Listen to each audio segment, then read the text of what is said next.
আসসালামু আলাইকুম। আমার প্রাণপ্রিয় দর্শক বৃন্দ, আপনারা কেমন আছেন? আশা করছি ভালো আছেন। আমরাও ভালো আছি আল্লাহর রহমতে। যাই হোক, আজ আমি গরুর মাংস রান্না করব। এই যে গরুর মাংস আমি বেছে ধুয়ে নিয়েছি। আমি মাংসটা হাতে মেখে রান্না করব। আমি একটা কড়াই নিয়েছি মাখানোর জন্য, রান্নার জন্য। আমি প্রথমে পেঁয়াজ দিয়ে নিচ্ছি। পেঁয়াজ, এরপর দিচ্ছি আদা বাটা, জিরা বাটা, রসুন বাটা, ধনিয়া, স্বাদ মতো লবণ, বাটা মরিচ, গুঁড়া মরিচ, গুঁড়া হলুদ, রান্নার মশলা, গরম মশলার মধ্যে থাকছে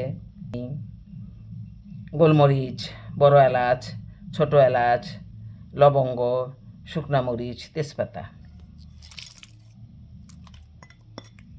আমি এখন মশলাগুলিকে হাতে মেখে নেব। প্রথমে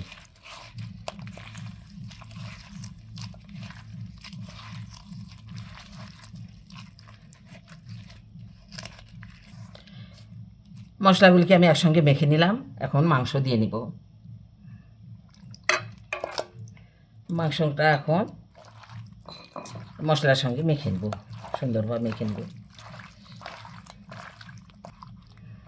এই যে মাংস আমার মাখানো হয়ে গেছে। আমি আধা ঘন্টার মতো আমি মেখে রেখে দেব।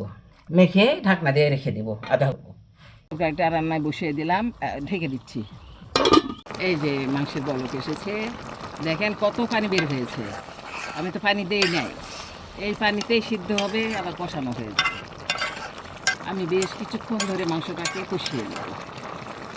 আমার মশলায় কষানো হয়ে গেছে, দেখেন শুকিয়ে গেছে। এখন আমি আলু দিয়ে নেব। আলু ভেজে নিয়েছিলাম এবার সঙ্গে।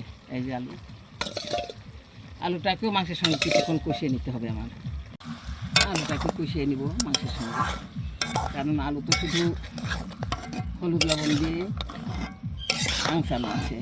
গেলাম, আলুটা কষিয়ে নিলাম। এখন আমি পরিমাণ মতো ঝোল দিয়ে নেব। আমি পরিমাণ মতো ঝোল দিয়ে নিলাম। এখন একটু নেড়ে চেড়ে দিচ্ছি, এরপর ঢেকে দিব। ঢেকে দিলাম। আমাকে আরও কিছুক্ষণ রান্না করতে হবে। আলু দিয়ে গরুর মাংস রান্না আমার হয়ে গেল। এখন আমি বাড়িতে তৈরি গরম মশলার গুঁড়া দিয়ে দিব। 1 চামচ গরম মশলার গুঁড়া দিয়ে দিচ্ছি। একটু নেড়ে চেড়ে দিই। বসুক, হয়ে গেছে। এখন কিছুক্ষণের মধ্যে আমি নামিয়ে নেব। সব কিছু ওকে, এখন আমি নামিয়ে নিচ্ছি চুলা থেকে। এই যে তরকারি কড়াইটা আমি নামিয়ে নিয়েছি। রান্না আমার হয়ে গেছে। দেখেন কালারটা খুব সুন্দর এসেছে। আশা করছি খেতেও ভালো লাগবে। আপনার ইচ্ছা করলে এভাবে রান্না করতে পারেন, ভালো লাগবে। আপনারা সবাই ভালো থাকবেন। আল্লাহ হাফেজ।